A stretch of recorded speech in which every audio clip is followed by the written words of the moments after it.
Guys இன்னைக்கு Flipkartல இருந்து ஒரு drift கார் தான் வாங்கியிருக்கோம். இத தான் அன்பாக்சிங் பண்ணி ஓட்டி பார்க்க போறோம். யூசர் மேனுவல் கொடுத்திருக்காங்க. சார்ஜ் பண்றது கேபிள், ஒரு ஸ்க்ரூ டிரைவர், டிராஃபிக் கோன், ஃபேர் வீல்ஸ் இதெல்லாம் கொடுத்திருக்காங்க. ரிமோட் கண்ட்ரோல் கொடுத்திருக்காங்க. ட்ரிஃப்ட் கார் கொடுத்திருக்காங்க. गाइस சூப்பரா இருக்கு गाइस. முன்னாடி ரெண்டு ஒயிட் கலர் லைட் கொடுத்திருக்காங்க. அதே மாதிரி பின்னாடி பாருங்க லைட் கொடுத்திருக்காங்க. இருமா பண்ணியாச்சு.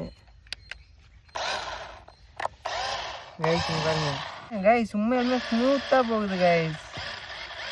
சூப்பராவே இருக்கு. முன்னாடி ஒயிட் கலர் லைட் எரியுது.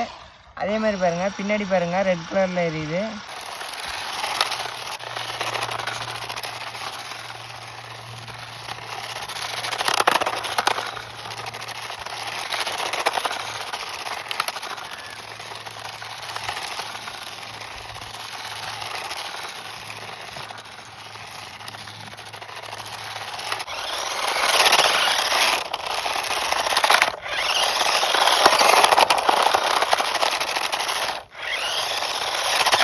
இதோட பை லிங்க் வேணும்னா கமெண்ட்ல லிங்க்னு கமெண்ட் பண்ணுங்க, உடனே சென்ட் பண்ணிடுறேன். அதே மாதிரி இந்த வீடியோவை யூடியூப்ல பார்த்துருந்தீங்கன்னா யூடியூப் பயோட இதோட லிங்க் இருக்கு, செக் பண்ணி பாருங்க.